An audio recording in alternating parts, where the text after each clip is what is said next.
ये बेहतरी होती नजर नहीं आती। क्या इंटरनेशनल दबाव पड़े तो कुछ हो सकता है, बेहतरी हो जाए?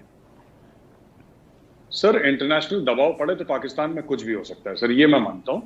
इंटरनेशनल दबाव पड़े, ये अपने हवाई अड्डे दे देंगे, ये अपना मुल्क दे देंगे, ये उनको राहदारी दे देंगे, कराची से लेकर तोरकम तक। अगर दबाव पड़े तो पाकिस्तान में कुछ भी हो सकता है। पैसा और दबाव दो चीजें हैं जो पाकिस्तान में चलती हैं। वो रेमंड डेविस ने गोली मारी थी सर, वो दो पाकिस्तानी शहरियों को, इन्होंने पैसा लेके छोड़ दिया उनको। तो ये पाकिस्तान में एनीथिंग इज पॉसिबल। मतलब ऐसा नहीं है कि ये हमारा कानून है, ये हमारा आइन है, हम इस पे अड़े हुए हैं, हम मर जाएंगे, कट जाएंगे, लेकिन हम इससे हिलेंगे नहीं। पाकिस्तान में ये थ्योरी नहीं है सर। जिन्होंने सर मजहब का सौदा कर लिया, फिर आप उनसे क्या तवक्को रखते हैं? मैं तो ये मानता हूं कि अगर इनको एक बार अमेरिका बहादुर ने फोन करके बोल दिया कि भाई ये इनको, अगर इमरान खान को प्रेशर पड़ गया एक बार अमेरिका से, ये हामिद मीर को उठा के सर वजीर बना देंगे कल। आप ठीक कह रहे हैं, हामिद मीर इस पोजीशन में रहते हैं। कई गवर्नमेंटों में ऐसा इम्कान पैदा हुआ कि उनको मिनिस्टर इंफॉर्मेशन भी बनाया जा सकता था, लेकिन उनको महसूस हुआ कि वो एक आइकॉनिक एंकर के तौर पर ज़्यादा पावरफुल हैं शायद। जी बिल्कुल सर। अभी रिसेंटली, यानी करीब एक महीना पहले, शायद लेस देन अ मंथ की बात है, कि जब American state secretary Tony Blinken ने पाकिस्तान के हवाले से वाज़े तौर पर कहा कि वहाँ पे फ्रीडम ऑफ एक्सप्रेशन की जो बहुत ही बुरी सूरत हाल है, अमेरिका के लिए बहुत बड़ा कंसर्न है।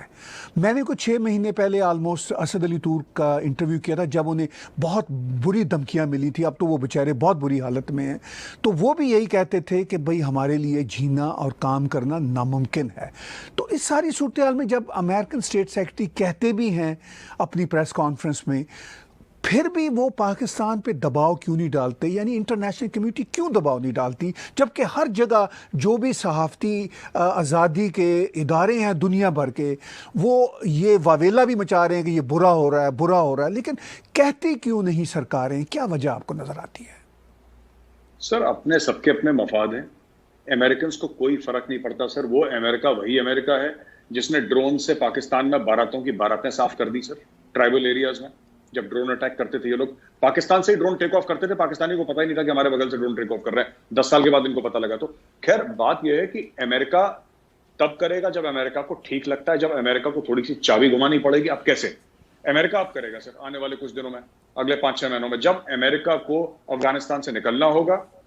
क्यों ह्यूमन राइट्स के बारे में बोला, पहले क्यों नहीं बोला? ह्यूमन राइट्स का वायलेशन तो पाकिस्तान में 72 साल से हो रहा है। अब FATF की भी बात होगी, अब ह्यूमन राइट्स की भी बात होगी, अब माइनॉरिटीज की बात होगी।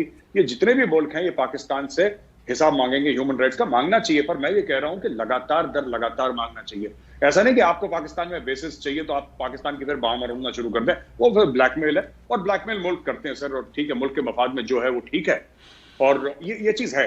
बट पाकिस्तान जो है सर, मैंने एक बात नोट करी है, it is the most eager country which is willing to be blackmailed. कुछ मुल्क होते हैं जिनको आप ब्लैकमेल नहीं कर सकते, जिनकी रीढ़ की हड्डी सीधी रहती है। यहां पे उल्टा है पाकिस्तान में। ऐसा नहीं कि पाकिस्तान को कुछ बोला तो फिर, जैसे किम जोंग है सर, मुझे नहीं लगता कि जितना प्रेशर नॉर्थ कोरिया पे है और दुनिया में किसी मुल्क पे होगा सर, जितना नॉर्थ कोरिया में। वो जैसे भी हैं सर, बुरे हैं, अच्छे हैं, लेकिन बेखौफ हैं सर। वो पागल आदमी है किम जोंग, तो मैं कह रहा हूं, लेकिन फिर भी वो बेखौफ है सर। He is fearless. वो पूरी कौम उसने वैसी बना ली है, रोबो टाइप की। अब मैं आता हूं पाकिस्तान में।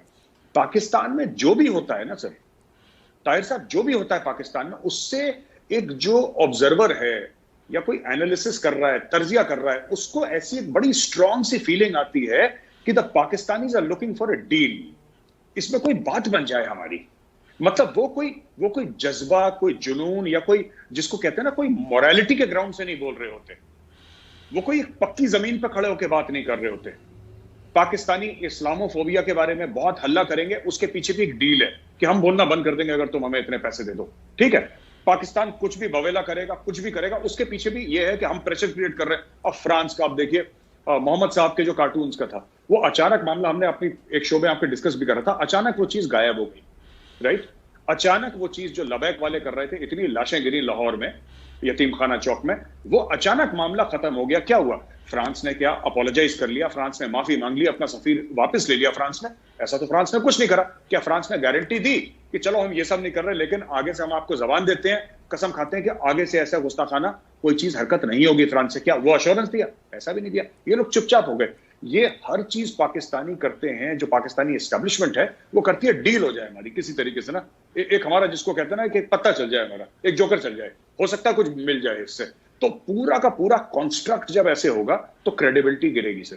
तो मुझे नहीं लगता, जो आपका सवाल का जवाब यही है सर, कि मुझे नहीं लगता कि ऐसा कुछ होगा। हाँ, अगर इनको मिल रहा है, अगर इनको कुछ जिसको कहते हैं ना हिंदी में, अगर कुछ प्राप्त हो रहा है तो फट से पकड़ लेंगे, फिर ये डील कर लेंगे।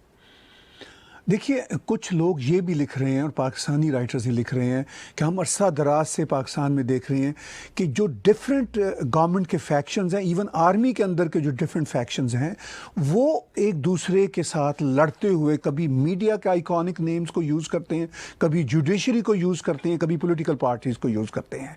हमने पिछले कुछ सालों में देखा कि मुशर्रफ के ख़िलाफ़ एकदम से जुडिशरी हुई और मीडिया हुआ और उनके खिलाफ तहरीक चली। वो इफ्तिखार चौधरी उस वक्त हुआ करते थे और मुशर्रफ टॉपल डाउन हो गए। ये वही मुशर्रफ थे जिनके पहले जुडिशरी भी हामी थी और मीडिया भी हामी था। वही मीडिया के लोग, वही अहमद मीर जो उनके हक में थे, वो खिलाफ हो गए। अच्छा, कुछ लोगों को ये लगता है कि ये जो नया एकदम से वबाल आया है, ये एक्सीडेंटल कुछ चीज़ें फूटी हैं। जैसे असद अली तूर को मैं पर्सनली तो नहीं जानता, लेकिन उनसे एक बार बात की, उनको फॉलो करता हूँ ट्विटर पर, तो मुझे अंदाज़ा होता है कि वो बड़े ही ट्रू जर्नलिस्ट हैं। मगर हामिद मीर एक बेबाक आदमी है, मगर एक बहुत ही बड़े स्टेक होल्डर भी हैं। वो कोई ऐसे नहीं है मामूली आदमी। तो लगता है कि क्या कोई एक नई फाइट हो रही है? कुछ लोग ये कह रहे हैं कि ये असल में एक कोई नई फाइट है विद एन एस्टैब्लिशमेंट की, जो ये कुछ नाम अब इसमें यूज हो रहे हैं। आपको भी वहां भारत में बैठ के ऐसा महसूस होता है? बिल्कुल सर, बिल्कुल ये है ही है। महसूस नहीं हो रहा, ये है पक्का। जो आपने बोला, ये hit the nail on the head sir. बात ये है कि जनरल फैज और जनरल बाजवा की बनती नहीं है, पहली चीज। Right sir. अब एक जनरल फैज का लंगड़ा घोड़ा है सर, उसका नाम है इमरान खान नियाजी। जनरल फैज चाहता है कि इमरान खान नियाजी चले, जनरल बाजवा कहता है कि यार ये आदमी सरदर्द है, इसको हटाओ। पहली चीज है। दूसरी चीज, मैं बार बार ये बात कहता हूं, पाकिस्तानी कहते हैं नहीं मेजर साहब बड़ा इसको अलग तरीके से ले रहा है। अलग तरीके से नहीं ले रहा, मुझे पता है पाकिस्तान के अंदर क्या होता है। मैं रोज बैठ के सर 1-2 घंटा पाकिस्तान की खबरें पढ़ता हूं, उनके वीडियोस देखता हूं और I keep myself updated.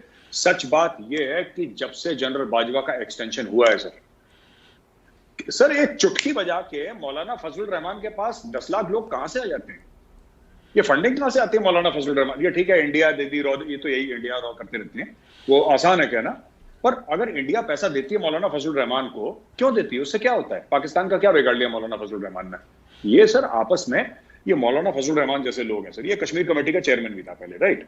अब इशू ये है कि ये लोग हथियार हैं कुछ डीप स्टेट के, कुछ एसेट्स के सर। जब मन चाहता है वो एक्टिवेट कर देते हैं इनको। और यही काम तो इमरान खान ने भी करा था।